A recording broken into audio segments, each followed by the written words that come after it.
नमस्कार श्रोतागण, उपासना पॉडकास्ट के सभी दर्शकों का स्वागत है। आज आप श्रवण करेंगे गर्भ गीता का पाठ। गर्भ गीता बहुत ही अनोखा ग्रंथ है। श्री कृष्ण भगवान जी का वचन है कि जो प्राणी इस गर्भ गीता का सद्भावना से विचार मनन करता है, सभी को गर्भ गीता का अनुशीलन अवश्य करना चाहिए। साथ ही यह मान्यता भी है कि जो गर्भवती महिला गर्भ गीता का श्रवण करती है, उसका गर्भस्थ शिशु अच्छे संस्कार ग्रहण करता है। जन्म लेने के बाद वह आदर्श जीवन व्यतीत करता है। तो आइए श्रवण करते हैं गर्भ गीता का पाठ। सब जन कमेंट बॉक्स में लिखिए जय श्री कृष्ण।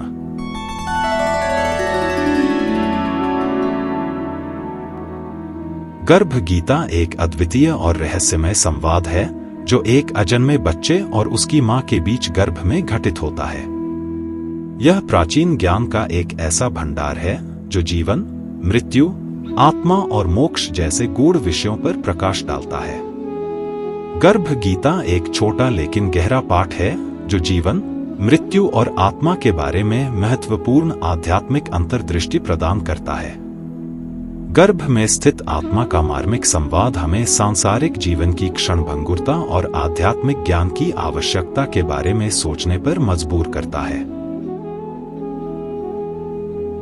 गर्भ गीता का पाठ, इसका भावनात्मक प्रभाव और दार्शनिक संदेश इसे आध्यात्मिक जिज्ञासुओं के लिए एक महत्वपूर्ण पाठ बनाता है। यह हमें याद दिलाता है कि मानव जीवन का अंतिम लक्ष्य सांसारिक बंधनों से मुक्ति प्राप्त करना और अपनी आत्मा के वास्तविक स्वरूप को जानना है। गर्भ गीता एक मौन अनुस्मारक है कि सत्य हमारे भीतर ही मौजूद है, भले ही हम सांसारिक मोहमाया के गर्भ में क्यों न फंसे हों। सनातन धर्म में 16 संस्कारों का एक विशिष्ट स्थान है और इनमें गर्भ संस्कार को प्रथम संस्कार माना गया है। यह संस्कार उस समय से जुड़ा है जब शिशु का अस्तित्व केवल मां के गर्भ में होता है। यह न केवल भावी संतान के शारीरिक, मानसिक और बौद्धिक विकास की आधारशिला रखता है, बल्कि आने वाली पीढ़ी को श्रेष्ठ, संस्कारी और तेजस्वी बनाने का एक महत्वपूर्ण माध्यम भी बनता है। ऋषि मुनियों के काल से ही गर्भ संस्कार को अत्यधिक महत्व दिया गया है। हमारे प्राचीन ग्रंथों में इसके अनेक प्रेरक उदाहरण मिलते हैं, जैसे कि माता कुंती ने अपने मंत्रबल से देवताओं का आह्वान करके उत्तम संतानों को प्राप्त किया। माता कौशल्या, माता देवकी और माता अनुसुया ने भी अपने गर्भकाल में विशेष नियमों, आचरणों और साधनाओं का पालन किया, जिसके परिणामस्वरूप उनकी संतानें मर्यादा पुरुषोत्तम राम, योगेश्वर कृष्ण और तपस्वी दत्तात्रेय जैसी महान बनी। महाभारत में वीर अभिमन्यु का चक्रव्यूह भेदन का अद्भुत उदाहरण है। जब अर्जुन अपनी पत्नी सुभद्रा को चक्रव्यूह तोड़ने की विधि समझा रहे थे, तब गर्भ में स्थित अभिमन्यु ने उस ज्ञान को सुना और यही ज्ञान आगे चलकर युद्ध में उसके काम आया। मार्कंडेय पुराण में सती मदालसा का वर्णन आता है, जो अपनी संतान के गुण, कर्म और स्वभाव को गर्भ में ही निर्धारित कर देती थी। वे अपने गर्भस्थ शिशु को दिव्य संस्कारों से परिपूर्ण कर देती थी, जिससे उनकी संतान वैसी ही बनती थी जैसा वे चाहती थी। विष्णु पुराण में प्रहलाद का उल्लेख मिलता है, जो राक्षस कुल में जन्मे थे, लेकिन उनकी मां गर्भावस्था में देवर्षि नारद के आश्रम में रहीं और विष्णु भक्ति का श्रवण किया। परिणामस्वरूप प्रहलाद बचपन से ही विष्णु के अनन्य भक्त बन गए और उन्होंने अधर्म का पुरजोर विरोध किया। इसीलिए गर्भावस्था के समय में माता को प्रेम, आनंद, करुणा और श्रद्धा से भरे विचारों का मनन करना चाहिए। रामायण, भगवत गीता, गर्भोपनिषद तथा गर्भ गीता आदि का श्रवण करना अत्यंत लाभकारी होता है। आपकी जानकारी के लिए हम आपको बता दें कि आने वाले समय में आपको इस चैनल पर गर्भ संस्कार से जुड़ी अद्भुत और दुर्लभ जानकारियां प्राप्त होंगी, जो आपके और आपकी संतान के जीवन को सुखमय और आध्यात्मिक बना सकती है। इसलिए इस चैनल को लाइक, शेयर और सब्सक्राइब अवश्य कर लें। हर रोज गर्भ गीता का पाठ करना या सुनना गर्भवती महिला के लिए अत्यंत उत्तम माना जाता है। आज इस वीडियो में हम आपको गर्भ गीता के साथ ही गर्भावस्था में सुनी जाने वाली 2 अत्यंत प्रेरणादायक और पौराणिक कथाएं सुनाने जा रहे हैं। इसके लिए गर्भवती स्त्री को एक शांत स्थान पर बैठकर शांत मन से इसका पूरा श्रवण करना चाहिए। हमारा आपसे विनम्र अनुरोध है कि आप इस वीडियो को ऐसे समय पर सुनें जब किसी भी प्रकार का कोई व्यवधान न हो और गर्भ गीता तथा दिव्य महापुरुषों की कथाओं को बीच में रोकना न पड़े, क्योंकि अधूरा ज्ञान हमारे किसी काम का नहीं होता। ठीक उसी प्रकार जैसे जब अर्जुन सुभद्रा को चक्रव्यूह तोड़ने की विधि समझा रहे थे, तब सुभद्रा के गर्भ में स्थित अभिमन्यु भी उसे सुन रहा था। लेकिन दुर्भाग्यवश बीच में ही सुभद्रा को नींद आ गई और वह केवल चक्रव्यूह को तोड़कर उसमें प्रवेश करने की विधि को ही सुन पाई, जबकि वह चक्रव्यूह को फिर से तोड़कर उससे बाहर आने की विधि को नहीं सुन सकी। इसका परिणाम यह हुआ कि अभिमन्यु को सिर्फ चक्रव्यूह में प्रवेश करने का ज्ञान मिला। उससे बाहर कैसे आना है यह अभिमन्यु नहीं जान सका, और जब महाभारत का युद्ध हुआ तब वीर अभिमन्यु ने चक्रव्यूह को तोड़कर शत्रुओं का वीरता से मुकाबला तो किया, लेकिन अधूरे ज्ञान की वजह से वह चक्रव्यूह से बाहर नहीं आ सका, अपने प्राणों की रक्षा नहीं कर सका और वीर गति को प्राप्त हुआ। इसलिए आप गर्भ गीता और पौराणिक कथा के ज्ञान को पूरा अवश्य सुनें। आप अपने दोनों हाथों को अपने गर्भ पर कोमलता से रखें, आंखें बंद करके लंबी और गहरी सांस लें और मुस्कुराकर कोमल आवाज में अपने गर्भ में पल रही अपनी संतान से कहें, आओ मेरे बच्चे, मैं तुम्हें आज गर्भ गीता और दिव्य महापुरुषों की बहुत ही प्रेरणादायक कथा का श्रवण कराती हूँ, जिसे सुनकर तुम्हें सकारात्मक, सात्विक और दिव्य शक्ति का अनुभव होगा और तुम्हारा शारीरिक, मानसिक, चारित्रिक व आध्यात्मिक विकास उत्तम रूप से होगा और तुम बहुत ही बुद्धिमान, स्वस्थ, चरित्रवान, संस्कारी और बलवान बनोगे। तो प्रेम से बोलिए, जय श्री राधे कृष्ण।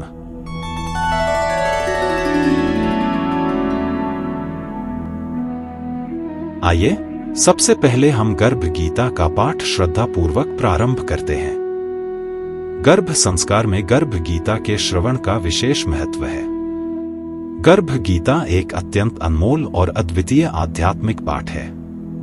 यद्यपि श्रीमद्भगवत गीता में 18 अध्याय और कुल 700 श्लोक समाहित हैं, गर्भ गीता को उसी भगवत गीता का सारभूत अंश माना जा सकता है। जिस प्रकार किसी मंदिर के गर्भगृह में स्वयं भगवान का निवास होता है, उसी प्रकार भगवत गीता का मुख्य और गहन ज्ञान गर्भ गीता में निहित है। यह दिव्य ज्ञान जीव के जन्म और मृत्यु के संपूर्ण रहस्य को अपने भीतर समेटे हुए है। अपने परम कल्याण की कामना करने वाले प्रत्येक मनुष्य को इसका श्रवण अवश्य करना चाहिए। गर्भ गीता मात्र एक ग्रंथ नहीं है, बल्कि यह जीवन के गहरे रहस्यों को उद्घाटित करने वाला एक दिव्य प्रकाश स्तंभ है। यह आत्मा को जन्म और मरण के बंधनों से मुक्त कर उसे मोक्ष के पवित्र मार्ग पर आगे बढ़ने के लिए प्रेरित करता है।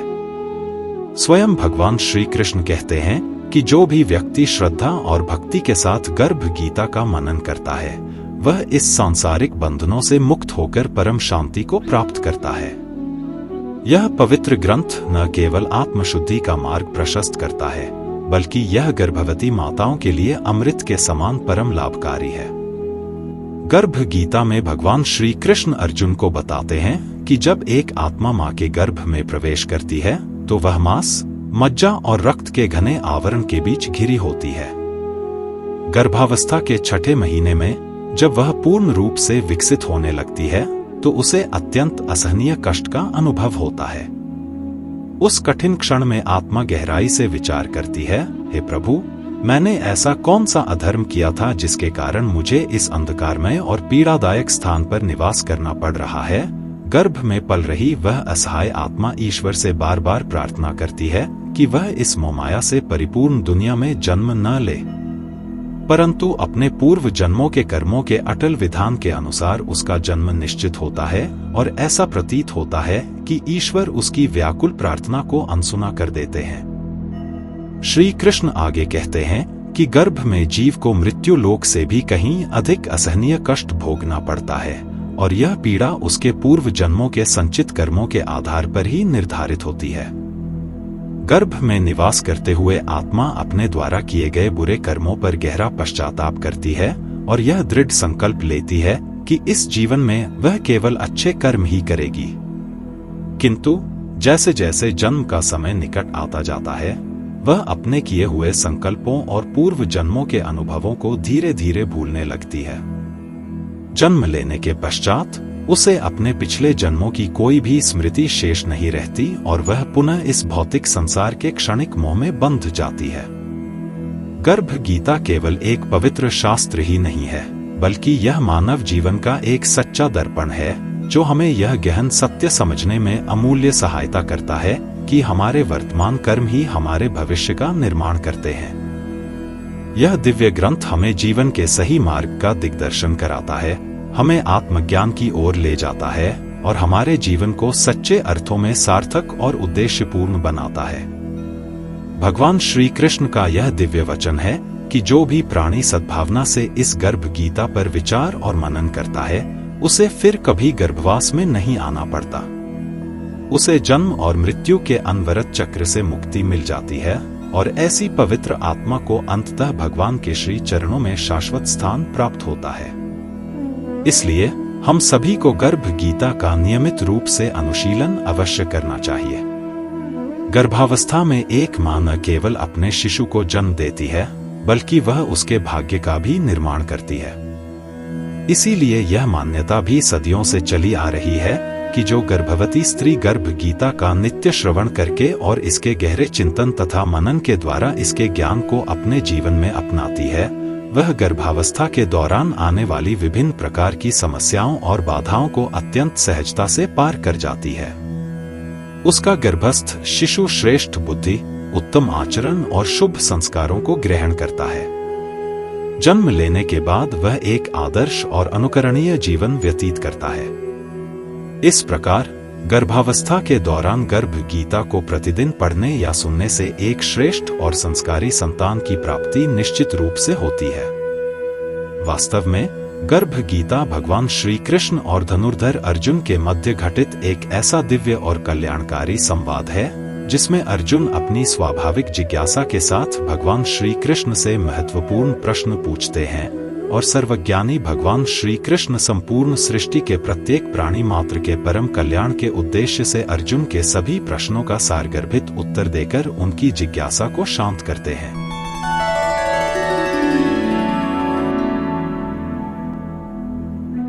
अर्जुन ने भगवान श्री कृष्ण से जिज्ञासा की, हे मधुसूदन, कृपा कर मुझे यह बताएं कि प्राणी किस कारण और किन गुणों दोषों के प्रभाव से गर्भ योनि में प्रवेश करता है।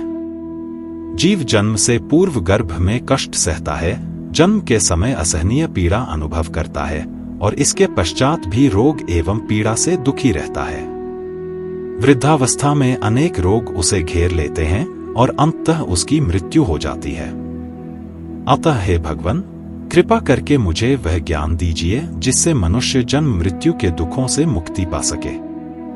यह सुनकर भगवान मधुसूदन मंद मंद मुस्कुराए और बोले, हे श्रेष्ठ धनुर्धर अर्जुन, जन्म और मृत्यु का बंधन उन प्राणियों का अटूट नियम है जो इस संसार में कर्मरत रहते हैं। जो प्राणी क्षणभंगुर सांसारिक पदार्थों से अत्यधिक प्रेम करते हैं, जो नश्वर वस्तुओं की कामना में लीन रहते हैं, जिनके मन से यह मैंने प्राप्त किया है और वह मैं प्राप्त करूंगा जैसी चिंता कभी दूर नहीं होती, जो हर पल माया का ही चिंतन करते हैं, वे इस बंधन में बंधे रहते हैं। इस मृत्युलोक में जन्म लेने के पश्चात प्रत्येक जीवात्मा सांसारिक माया से मोहित होकर भौतिक संसाधनों के बंधनों में जकड़ जाती है। वह अपने परम लक्ष्य, जो कि ईश्वर की प्राप्ति है, को विस्मृत कर परिवार, पुत्र, पुत्री और सगे संबंधियों के मोह में उलझ जाती है। जन्म से मृत्यु पर्यंत इन बंधनों में बंधे रहने के कारण जब जीव का अंतिम समय आता है, तो वह अपनी अपूर्ण इच्छाओं का ही चिंतन करते हुए प्राण त्यागता है। ऐसा इसलिए होता है क्योंकि मनुष्य कभी भी पूर्णतः संतुष्ट नहीं होता, उसे सदैव कुछ और पाने की लालसा बनी रहती है। यही कारण है कि मनुष्य बार बार जन्म लेता और मरता रहता है और यह चक्र अनवरत चलता रहता है। मनुष्य सांसारिक धन संपत्ति की कामना तो करता है, परंतु भगवान की भक्ति से विमुख हो जाता है। इसी कारण वह बार बार विभिन्न योनियों में जन्म लेकर जीवन, मरण और गर्भ के दुखों को भोगता है। अर्जुन ने पूछा, हे माधव, संसार की इस मोहमाया से मुक्ति पाना तो अत्यंत कठिन प्रतीत होता है। बड़े बड़े ऋषि मुनि भी इससे पूर्णतः मुक्त नहीं हो सके, तो साधारण मनुष्य की क्या बात। काम, क्रोध, लोभ, मोह और अहंकार ये 5 प्रबल शत्रु हैं जिनसे मानव निरंतर संघर्ष करता रहता है। कृपा करके यह बताएं कि एक साधारण मनुष्य इनसे छुटकारा पाकर अपने मन को किस प्रकार प्रभु की भक्ति की ओर मोड़ सकता है, क्योंकि यह मन तो एक मदमस्त हाथी के समान है जो कभी स्थिर नहीं रहता। इसकी गति वायु के वेग से भी अधिक तीव्र है। हे जनार्दन, इस मदमस्त हाथी को कैसे वश में किया जाए?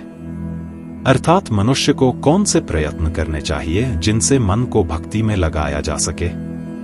भगवान श्री कृष्ण ने उत्तर दिया, हे कौन्तेय, यह मन निश्चय ही एक चंचल हाथी के समान है और तृष्णा इसकी शक्ति है।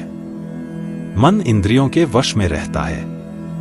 जिस प्रकार एक मदमस्त हाथी को वश में करने के लिए महावत अंकुश का प्रयोग करता है, उसी प्रकार मन को नियंत्रित करने के लिए ज्ञान रूपी अंकुश का प्रयोग अत्यंत आवश्यक है। भक्ति और ज्ञान अभ्यास के द्वारा ही प्राप्त होते हैं। अहंकार का भाव जीवन को नरक के समान बना देता है। अहंकारी व्यक्ति का मन सदैव व्याकुल रहता है और उसे कभी शांति प्राप्त नहीं होती। अर्जुन ने पूछा, हे जनार्दन, कुछ प्राणी तो आपकी भक्ति करने के लिए वन और जंगलों में जाकर रमते हैं और कुछ सांसारिक मोहमाया त्याग कर स्थान स्थान पर भटकते फिरते हैं। अतः हे प्रभु, यह कैसे ज्ञात हो कि आपकी सच्ची भक्ति किस प्रकार प्राप्त की जा सकती है?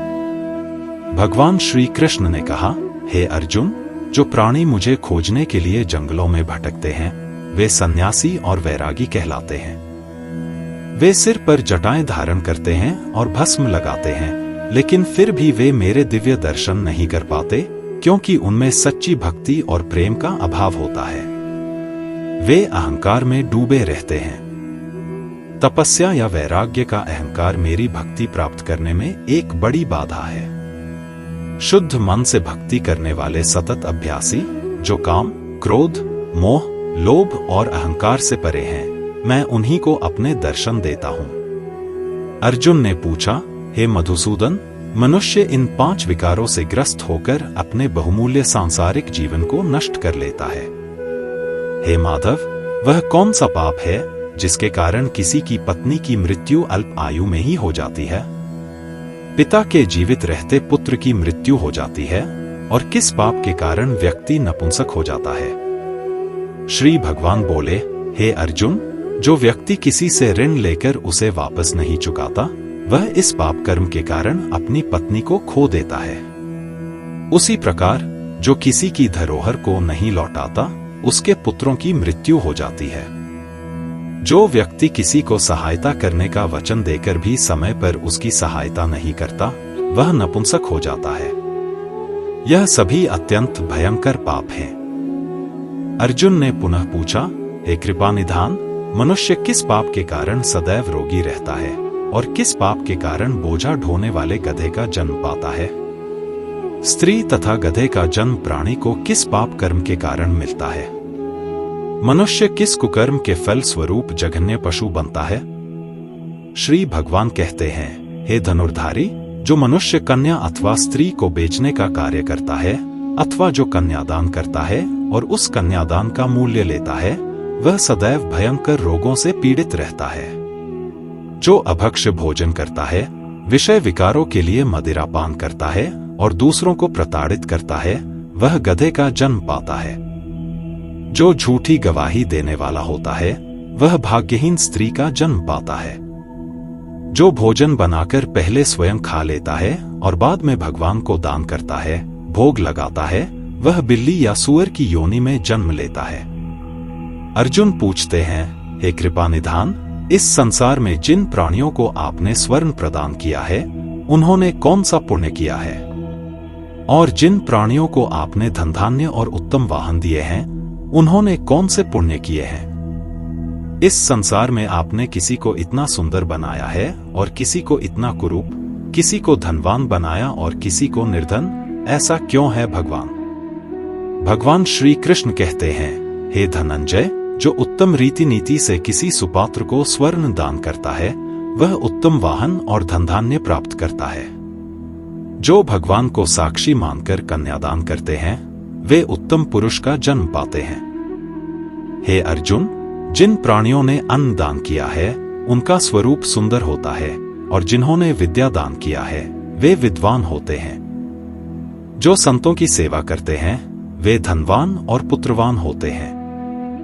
अर्जुन ने पूछा, हे मधुसूदन, मनुष्य धन और सांसारिक सुखों के प्रति इतना मोह क्यों रखता है? भगवान श्री कृष्ण बोले, हे कौन्तेय, जब प्राणी मेरी कृपा से वंचित हो जाता है, तब वह सांसारिक बंधनों के मोह में आसक्त हो जाता है। वह धन दौलत आदि से अत्यधिक प्रेम करने लगता है। संसार के समस्त बंधन नाशवान हैं। यही जानकर विवेकी प्राणी इनसे दूर रहता है। वह जानता है कि लाभ हानि, जीवन मरण, यश अपयश तथा मान सम्मान सभी कुछ ईश्वर के अधीन है। संसार में घटने वाली प्रत्येक घटना परमात्मा की इच्छा से ही घटित होती है। यही कारण है कि विवेकी जन दुख या सुख, चाहे कैसी भी परिस्थिति हो, समान भाव से रहते हैं। जो व्यक्ति सांसारिक मोह त्याग कर पवित्र स्थलों के दर्शन करके मेरी निष्काम भक्ति करता है, वह राजा के समान सुख और ज्ञान प्राप्त करता है। इस संसार में सभी वस्तुएं नश्वर हैं, केवल मेरी भक्ति ही ऐसी है जिसका कभी भी नाश नहीं होता। अर्जुन पूछते हैं, हे जनार्दन, मनुष्यों में शारीरिक रोगों जैसे रक्त विकार, खंडवायु, अंधता तथा अपंगता आदि का क्या कारण है? यह रोग क्यों होते हैं? बताने की कृपा करें। श्री भगवान बोले, हे अर्जुन, जो प्राणी मेरी भक्ति से विमुख होकर माया में लिप्त हो जाते हैं, वे क्रोधी, रक्त विकारी, आलसी, दरिद्र, शील और संयम से रहित, खंडवायु जैसे रोगों से ग्रसित होते हैं। जो स्त्री अपने पतिव्रता धर्म का पालन नहीं करती, वह संयम रहित और ज्योतिहीनता जैसे विकारों से ग्रस्त रहती है। अर्जुन पूछते हैं, हे मधुसूदन, कृपा करके गुरु दीक्षा के बारे में भी कुछ बताने का कष्ट करें। मुझे गुरु की महिमा के बारे में भी बताएं। श्री भगवान ने कहा, हे धनुर्धारी, तुम्हारा यह प्रश्न संपूर्ण मानव जाति के लिए कल्याणकारी है। तुम धन्य हो और धन्य है तुम्हारी जननी। हे पार्थ, ब्रह्मचारी और संयमी पुरुष जो ईश्वर की भक्ति और परोपकार में संलग्न हो, उसे ही अपना गुरु बनाना चाहिए। गुरु के माध्यम से ही ईश्वर की प्राप्ति संभव है, अन्यथा नहीं। इसलिए अपने गुरु की देखरेख में ही मेरी पूजा करें। गुरु का निरादर करने वाला मनुष्य कभी ईश्वर की प्राप्ति नहीं कर सकता तथा वह आजीवन मृत्यु लोक में भटकता रहता है। ऐसे व्यक्ति का तो मुख भी नहीं देखना चाहिए। गुरु की कृपा से विमुख प्राणी का मुख देखना भी पाप होता है। हे अर्जुन, सारे संसार के गुरु जगन्नाथ हैं। विद्या का गुरु काशी, चारों वर्णों का गुरु ब्राह्मण, ब्राह्मण का गुरु सन्यासी है। सन्यासी उसे कहते हैं जो सब कुछ त्याग कर मुझ में रम गया हो। वह ब्राह्मण जगत गुरु है। जो गुरु का भक्त है, वह मेरा भक्त है। जो गृहस्थ गुरु से विमुख होता है, वह चांडाल के समान है। जिस जगह मदिरा का भांड हो, उस स्थान का गंगाजल भी अपवित्र होता है। इसी तरह गुरु से विमुख व्यक्ति का भजन भी अपवित्र होता है। उसके सभी कार्य निष्फल हैं। ऐसा व्यक्ति कुत्ता, सुअर, गधा, कौआ इन योनियों को पाता है। वह अजगर और सर्प के समान आलस्य में डूबा तिरस्कार पाता है। हे कौन्तेय, गुरु दीक्षा के बिना प्राणी का उद्धार संभव नहीं है। जो गुरु की सेवा करता है, उसको कई अश्वमेध यज्ञ के पुण्य का फल मिलता है। हे अर्जुन, जो प्राणी गर्भ गीता में अंकित हमारे इस संवाद को पढ़ेंगे और सुनेंगे, वे गर्भ के दुख से बचेंगे। वे नरक लोक की 84 लाख योनियों में जन्म मरण के चक्कर से मुक्त हो जाएंगे। भगवान श्री कृष्ण के मुखारविंद से इस प्रसंग को अर्जुन ने बड़े ध्यान से सुना। इसी प्रसंग को गर्भ गीता के नाम से जाना जाता है। इसी के साथ यहाँ गर्भ गीता का पाठ समाप्त होता है।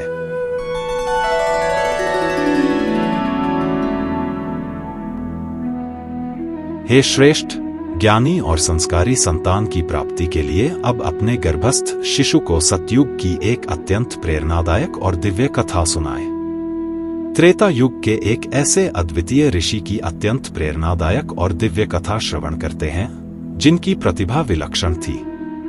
यह वही महान आत्मा है जिन्होंने अपनी माता के गर्भ में स्थित होते हुए ही वेदों का संपूर्ण ज्ञान अर्जित कर लिया था।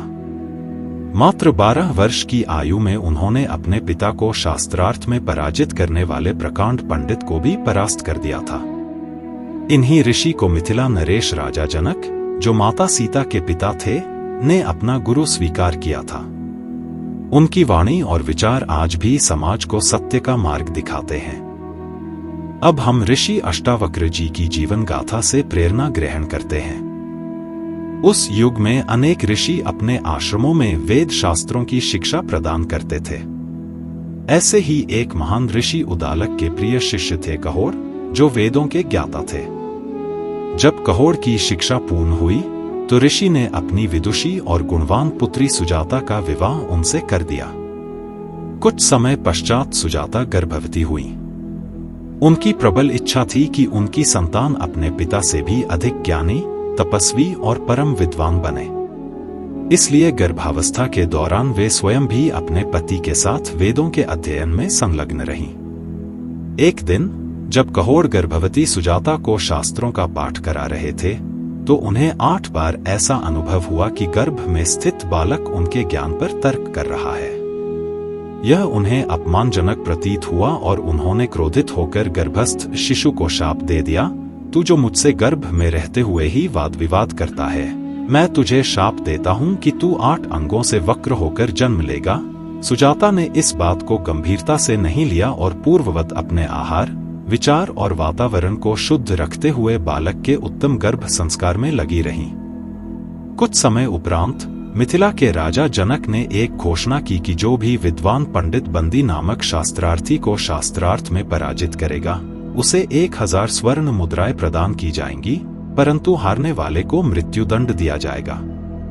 ऋषि कहोड़ भी इस प्रतियोगिता में भाग लेने गए, परंतु वे बंदी से पराजित हो गए और तत्कालीन परंपरा के अनुसार उन्हें जल समाधि दे दी गई। जब सुजाता को यह दुखद सत्य ज्ञात हुआ तो वे अत्यंत शोकाकुल हुई, परंतु उसी समय उन्होंने एक दिव्य और तेजस्वी पुत्र को जन्म दिया जिसका शरीर 8 स्थानों से वक्र यानी टेढ़ा था। इसी कारण उस बालक का नाम अष्टावक्र पड़ा। 12 वर्ष व्यतीत हो गए। बालक अष्टावक्र जन्म से ही अद्भुत प्रतिभा के धनी थे। एक दिन उन्होंने अपनी मां से अपने पिता की अनुपस्थिति का कारण पूछा। तब सुजाता ने उन्हें संपूर्ण सत्य बताया। इस बात से बालक को गहरा आघात लगा और उन्होंने अपने पिता के अपमान का प्रतिशोध लेने का दृढ़ संकल्प लिया। उन्होंने अपनी मां से आज्ञा मांगी और अपने मामा श्वेतकेतु को साथ लेकर मिथिला की ओर प्रस्थान किया। उस समय राजा जनक के यहाँ एक विशाल यज्ञ का आयोजन हो रहा था, जिसमें देश भर के विद्वान आमंत्रित थे। जब अष्टावक्र जी सभा में पहुंचे तो उनके वक्र शरीर को देखकर सभी पंडित उनका उपहास करने लगे। स्वयं राजा जनक भी अपनी हंसी नहीं रोक पाए। सभा के सभी सदस्यों को स्वयं पर हंसता देखकर अष्टावक्र जी भी जोर जोर से हंसने लगे।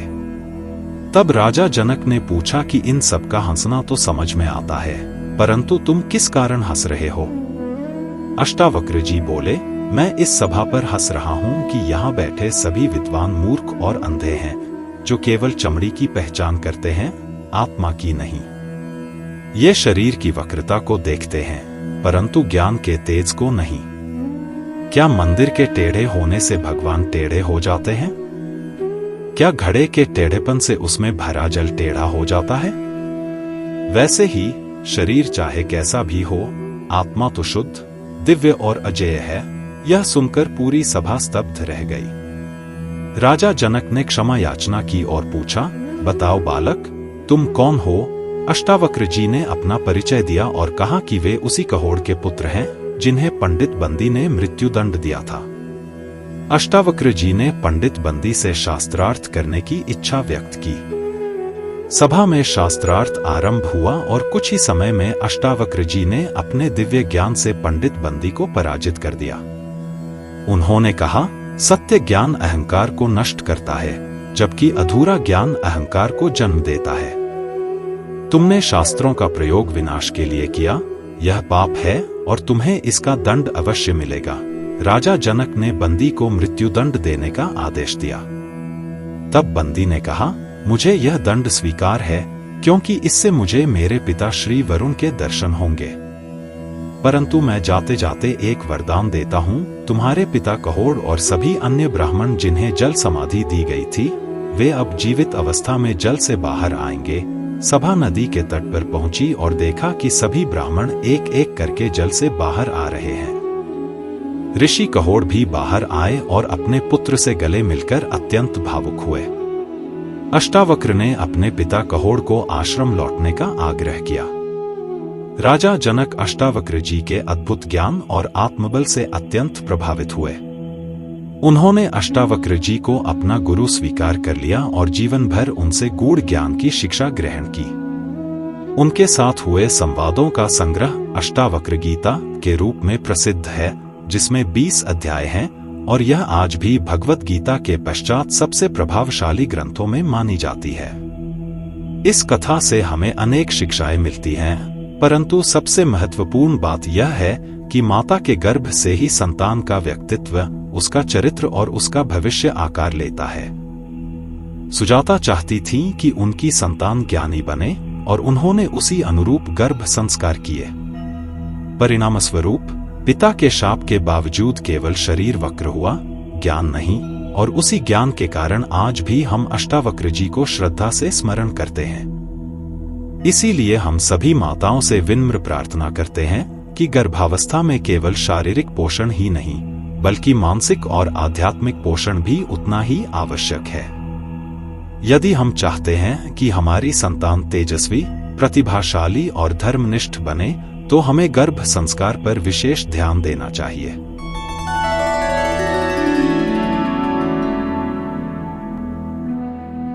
त्रेता युग के एक ऐसे अद्वितीय ऋषि की अत्यंत प्रेरणादायक और दिव्य कथा श्रवण करते हैं, जिनकी प्रतिभा विलक्षण थी। यह वही महान आत्मा है जिन्होंने अपनी माता के गर्भ में स्थित होते हुए ही वेदों का संपूर्ण ज्ञान अर्जित कर लिया था। मात्र 12 वर्ष की आयु में उन्होंने अपने पिता को शास्त्रार्थ में पराजित करने वाले प्रकांड पंडित को भी परास्त कर दिया था।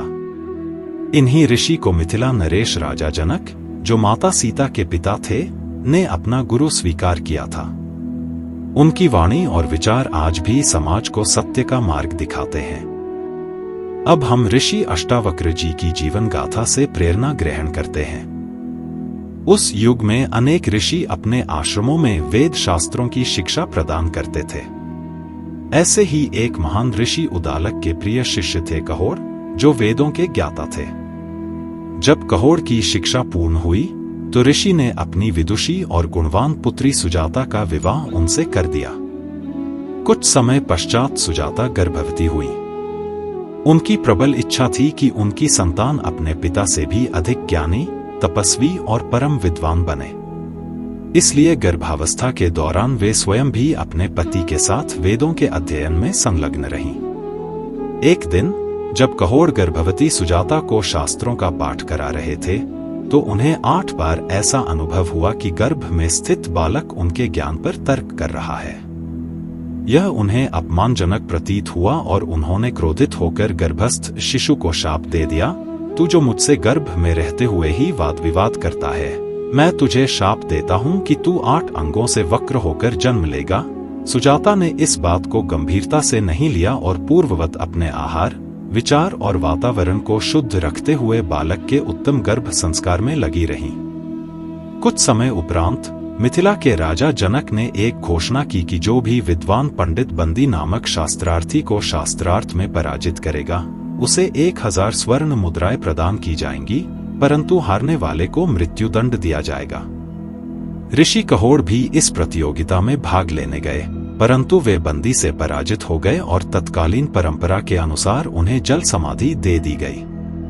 जब सुजाता को यह दुखद सत्य ज्ञात हुआ तो वे अत्यंत शोकाकुल हुईं। परंतु उसी समय उन्होंने एक दिव्य और तेजस्वी पुत्र को जन्म दिया, जिसका शरीर 8 स्थानों से वक्र यानी टेढ़ा था। इसी कारण उस बालक का नाम अष्टावक्र पड़ा। 12 वर्ष व्यतीत हो गए। बालक अष्टावक्र जन्म से ही अद्भुत प्रतिभा के धनी थे। एक दिन उन्होंने अपनी मां से अपने पिता की अनुपस्थिति का कारण पूछा। तब सुजाता ने उन्हें संपूर्ण सत्य बताया। इस बात से बालक को गहरा आघात लगा और उन्होंने अपने पिता के अपमान का प्रतिशोध लेने का दृढ़ संकल्प लिया। उन्होंने अपनी मां से आज्ञा मांगी और अपने मामा श्वेतकेतु को साथ लेकर मिथिला की ओर प्रस्थान किया। उस समय राजा जनक के यहाँ एक विशाल यज्ञ का आयोजन हो रहा था, जिसमें देश भर के विद्वान आमंत्रित थे। जब अष्टावक्र जी सभा में पहुंचे तो उनके वक्र शरीर को देखकर सभी पंडित उनका उपहास करने लगे। स्वयं राजा जनक भी अपनी हंसी नहीं रोक पाए। सभा के सभी सदस्यों को स्वयं पर हंसता देखकर अष्टावक्र जी भी जोर जोर से हंसने लगे। तब राजा जनक ने पूछा कि इन सब का हंसना तो समझ में आता है, परंतु तुम किस कारण हंस रहे हो? अष्टावक्र जी बोले, मैं इस सभा पर हंस रहा हूं कि यहाँ बैठे सभी विद्वान मूर्ख और अंधे हैं, जो केवल चमड़ी की पहचान करते हैं, आत्मा की नहीं। ये शरीर की वक्रता को देखते हैं, परंतु ज्ञान के तेज को नहीं। क्या मंदिर के टेढ़े होने से भगवान टेढ़े हो जाते हैं? क्या घड़े के टेढ़ेपन से उसमें भरा जल टेढ़ा हो जाता है?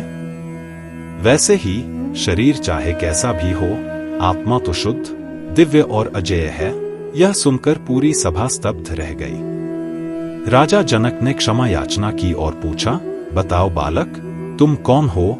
अष्टावक्र जी ने अपना परिचय दिया और कहा कि वे उसी कहोड़ के पुत्र हैं जिन्हें पंडित बंदी ने मृत्युदंड दिया था। अष्टावक्र जी ने पंडित बंदी से शास्त्रार्थ करने की इच्छा व्यक्त की। सभा में शास्त्रार्थ आरंभ हुआ और कुछ ही समय में अष्टावक्र जी ने अपने दिव्य ज्ञान से पंडित बंदी को पराजित कर दिया।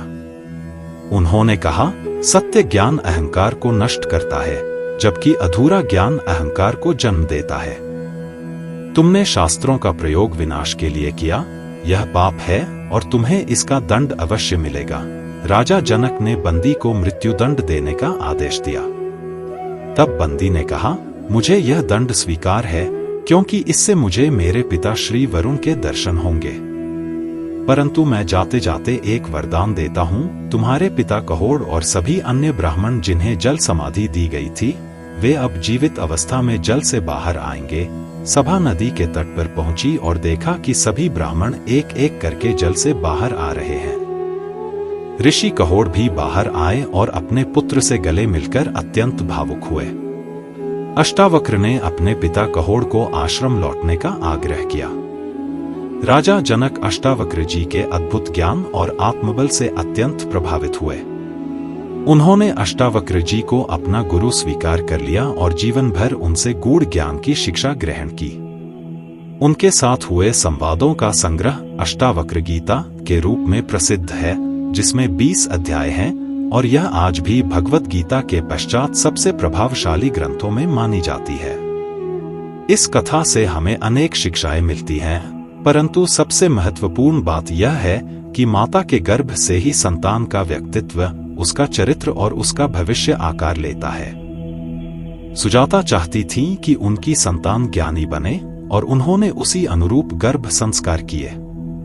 परिणामस्वरूप पिता के शाप के बावजूद केवल शरीर वक्र हुआ, ज्ञान नहीं, और उसी ज्ञान के कारण आज भी हम अष्टावक्र जी को श्रद्धा से स्मरण करते हैं। इसीलिए हम सभी माताओं से विनम्र प्रार्थना करते हैं कि गर्भावस्था में केवल शारीरिक पोषण ही नहीं, बल्कि मानसिक और आध्यात्मिक पोषण भी उतना ही आवश्यक है।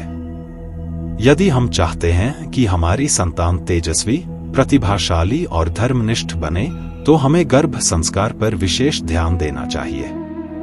हम आपको सतयुग के उस काल में ले चलते हैं जहां उत्तानपाद नामक एक प्रतापी राजा का शासन था।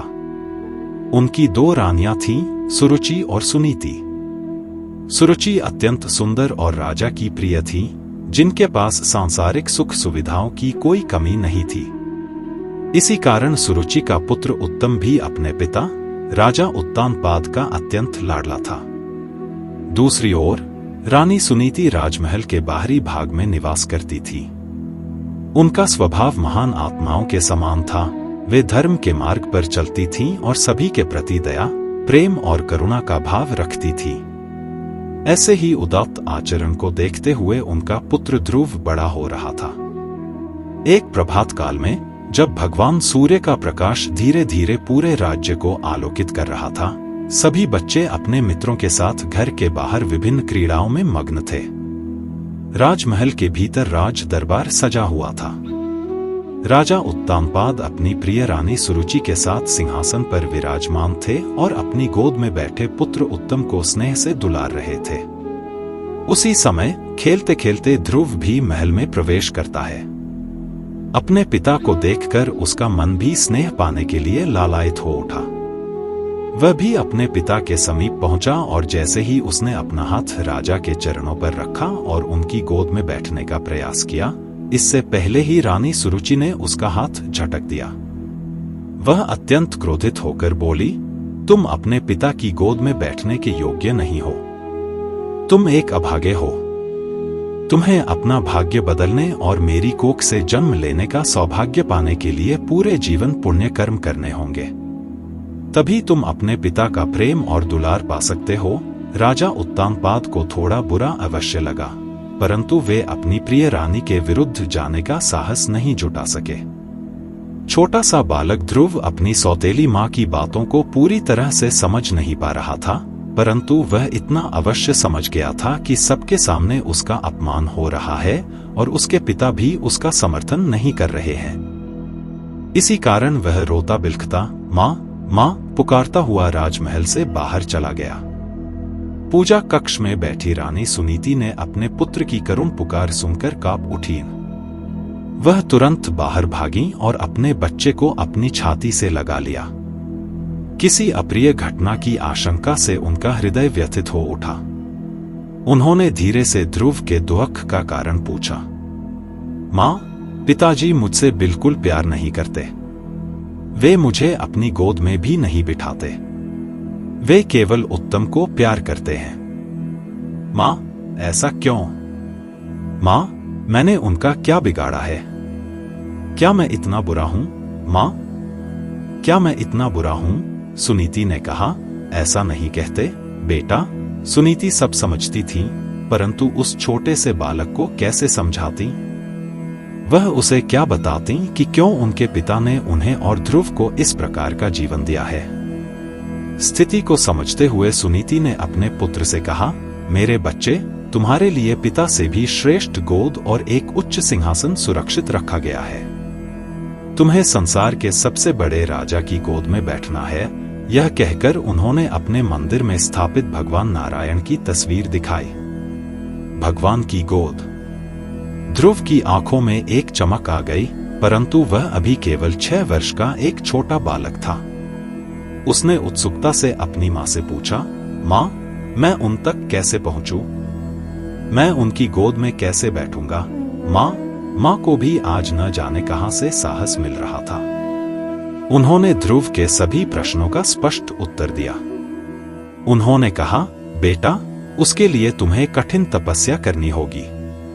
एकांत में रहकर केवल उनका नाम जपना होगा। बस फिर क्या था? ध्रुव तुरंत अपनी माँ की गोद से उतरा और उनके चरणों को स्पर्श करके कहा, माँ, मैं आज से ही अपनी तपस्या आरंभ करूंगा। मैं एकाग्र मन से नाम जपकर नारायण की गोद में बैठूंगा। माँ, मैं उनकी गोद में बैठकर सबसे पहले तुम्हें पुकारूंगा। माँ, तुम देखना, तुम्हारा बेटा भी सौभाग्यशाली है।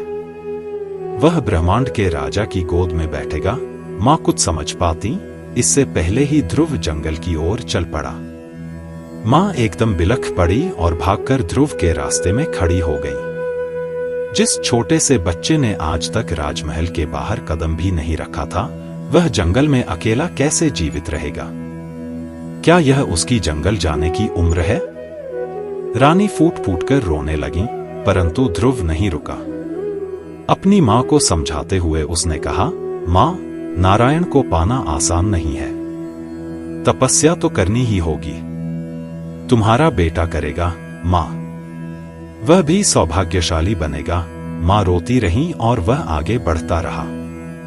धीरे धीरे संध्या होने लगी और रात का अंधेरा छाने लगा। ध्रुव का मन भी डर रहा था। उसका मन कर रहा था कि वह फिर से अपनी मां के आंचल में लौट जाए और उसकी गर्माहट में रोते रोते सो जाए, परंतु तभी उसे अपनी सौतेली मां के कठोर शब्द याद आ गए। इसलिए वह दुगुनी गति से आगे की ओर बढ़ने लगा। वह कुछ समझ पाता इससे पहले ही उसे कुछ स्वर सुनाई दिए, नारायण नारायण। देवर्षि नारद भगवान की इच्छा के अनुरूप ही नन्हे ध्रुव का मार्गदर्शन करने आए थे। वे बालक के दर्द को समझ रहे थे और उसके भविष्य को भी जानते थे। इसीलिए उन्होंने उसे उचित स्थान बताया और भगवान का पवित्र मंत्र सिखा दिया। फिर क्या था? रात के अंधेरे में झिंगुरों की आवाज के साथ ध्रुव के मंत्रों की ध्वनि भी जंगल में गूंजने लगी। धीरे धीरे ध्रुव अपनी तपस्या में लीन होने लगा। इधर राज दरबार में यह बात आग की तरह फैल गई। हर किसी ने दबी आवाज में राजा उत्तानपाद और सुरुचि की निंदा की। राजा उत्तानपाद की भी आंखें अब खुल गई थीं। उन्हें अपने मासूम बेटे का चेहरा याद आ रहा था। उसका मासूम चेहरा देखकर वे भी अंदर से कांप रहे थे। उन्हें लग रहा था कि उन्होंने वास्तव में एक भयंकर पाप किया है। इधर सुनीति का रो रोकर बुरा हाल था। आखिर राजमहल में उसके पुत्र के अलावा और कौन था? वह उसे बार बार याद करके बस रोती जा रही थी। राजा भी अब अपनी गलती मानकर ध्रुव को मनाने के लिए जंगल की ओर निकल रहे थे, परंतु तभी उन्हें पुण्य देवर्षि नारद मिले, जिन्होंने राजा को रोक दिया। आपका पुत्र कोई साधारण पुत्र नहीं है। वह तेजस्वी बालक सचमुच नारायण की गोद में विराजेगा। वह आपके और आपके राज्य की कीर्ति को संपूर्ण ब्रह्मांड में फैलाएगा। उसका जन्म इसी उद्देश्य के लिए हुआ है। इसलिए हे राजन, आप शंका न करें, बल्कि निश्चिंत रहें। वह शीघ्र ही आप सभी के पास लौट आएगा। इधर ध्रुव अपनी तपस्या में लीन था। जंगली जानवरों की आवाजें और उनके द्वारा सताए जाने का भय आसपास हमेशा बना रहता था। वह कभी किसी बंदरिया को अपने बच्चे से लिपटे हुए देखता तो उसका मन भी भर आता, परंतु वह किसी भी कीमत पर वापस नहीं जाना चाहता था। 6 वर्ष के एक छोटे बच्चे का ऐसा दृढ़ निश्चय कि अनेक प्रलोभन और अनेक भय दिखाने पर भी वह नारायण के जप से विचलित नहीं हुआ। 6 महीने तक अकेला नन्हा बालक तपस्या करता रहा और उसकी एकमात्र इच्छा थी नारायण की गोद में बैठना। इसे देखकर भगवान भी अधिक समय तक उससे दूर नहीं रह सके।